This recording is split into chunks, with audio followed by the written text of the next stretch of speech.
George Branco, what have you got for us here? Calls for I'm a change as number of immigrants hits 1.5 million. Portugal hits out Trump's ideological questions to universities. Well, we covered that. Let's focus. Oh, and by the way, George Branco, Portugal Weekly will be back one day later than normal after Easter on Wednesday, April 23rd. It seems the Easter celebrations are this coming weekend, probably in a town or village or city near you. The number of immigrants then living in Portugal has passed 1.5 million. Please subscribe to George yourself as well. And I think it's a tosh de mista that he likes from time to time.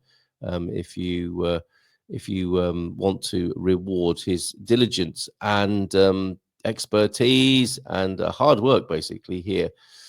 Publico is reporting that figure, citing an agency for integration, migration and asylum report, and I'm a report, of course.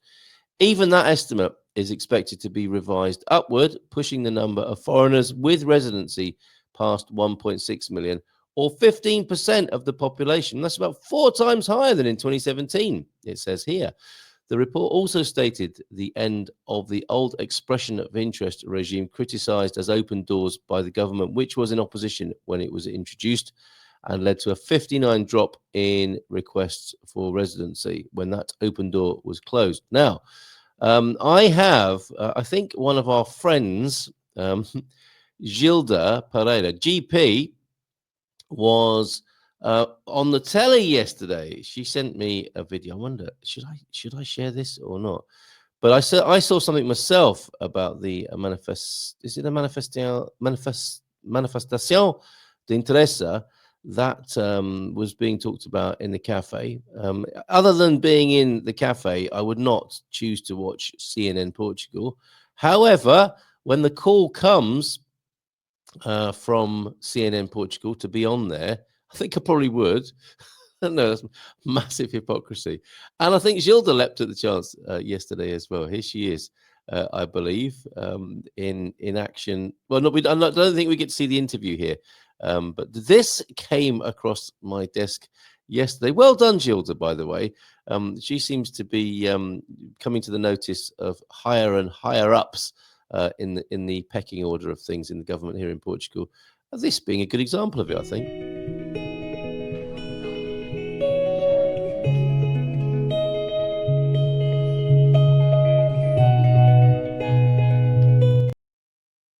It's a nice little montage, isn't it? Well done, Gilda. And I suspect that's what she was talking about. The open door policy, as it were, that's now shut, and now there's a 59% drop in requests for residency. The figures come as a new analysis of European Union-wide migration reforms known as the Pact on Immigration, the PM and Asylum, the PMA, would force up taxes and worsen generational inequality if implemented in Portugal. Espresso reports there. The Nova SBE study, that's the Nova Business School, found that if all the reforms were implemented nationally, the reduction in immigration would cause a major hit on social security and pensions due to the aging population. It's interesting, isn't it? Context and focus are so interesting. I think whether there's immigration or not, taxes are going to go up, right? It's just going to go up. It's a bit like your comment, Ian, isn't it? About there's always immigration. It just depends on the amount and the quality, of course. Quantity and quality are the two issues, aren't they, with immigration? But I think we can assume that whether there's immigration or not, we are dealing with some very interesting demographics. Taxes are likely to go up, I suspect, either way. The reduction in immigration would cause a major hit on social security and pensions. I feel that major hit every month, social security and pensions due to the aging population. Okay. The Liberals, so yeah, whether there's immigrants or not, they're going to need looking after, right? And that means more money for the public purse. Or we come up with some other solutions for such care. I don't know if we'll be going there this morning with either Raquel or Nuno. The Liberal Initiative Party is pushing for this I think is very interesting. This is something I wanted to share with you this morning. The Liberal Initiative Party, and I think they're quite important in forming the pact that will be the government on the 18th of May. There's going to be some horse trading, and to get a consensus, a majority, I think both socialist parties, both the main parties, as it were, PS and PSD, are going to need the willingness and cooperation of the likes of Schäger and Liberal Initiative, to name but two. We'll see how that shapes up. The Liberal Initiative Party is pushing for total digitalization of the IMA process. Wouldn't that be awesome? Allowing immigrants to follow their applications in real time. I mean, it shouldn't. I mean, we can put Katy Perry in space, maybe. Why can't we digitalize the IMA processes? Wouldn't that be great? And there is some long grass to get into there. There are agendas, don't you? That some people who work for the government, I think, don't want these processes to speed up. It's all work to them. It's all work. So that would take an intervention, I think, from the left field, as it were. Like in the way that Gouvier Mello swept in and spearheaded the vaccination program, and now he's running for president.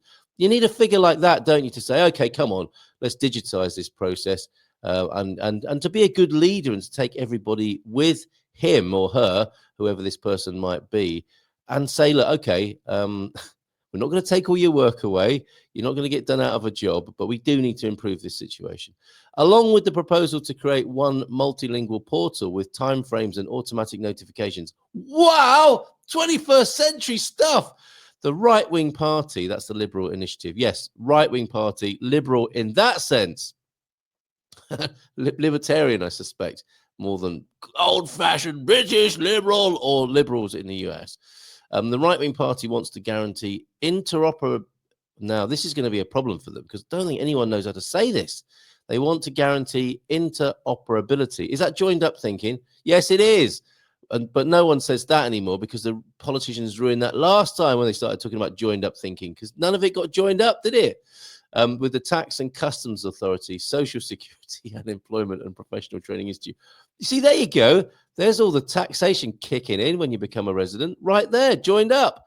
The IEFP. Last month, IMA introduced a new page.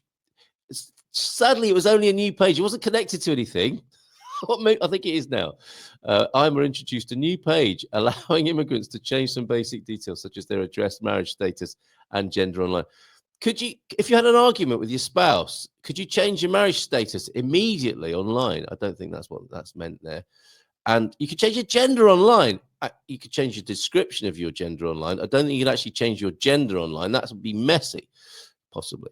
Publico reports, anyway, that part of it. You can also request a replacement for a lost or destroyed permit. All changes require at least 90 days of validity remaining on the visa or authorization. I think that's working better now. We have heard reports from Gumpers that new page, and there's a link to it. If you go to George Branco's reporting here, you'll have to link to that as well. Government Minister, excuse me, quick cough.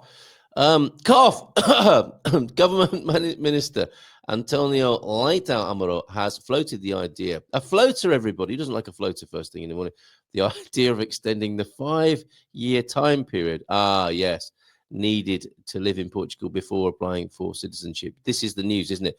Portuguese put something out yesterday. I think I brought it to your attention first after hearing about it. Well, it was the Dream Team, wasn't it, last Thursday?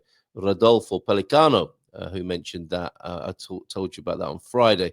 Portuguese has picked up and run with it yesterday, if you want to check his video out about that, without giving any detail of how long he would like the time frame. Everyone else leapt to the conclusion then that it was from 5 to 10, which he referred to as a pull factor for immigrants looking for European documents.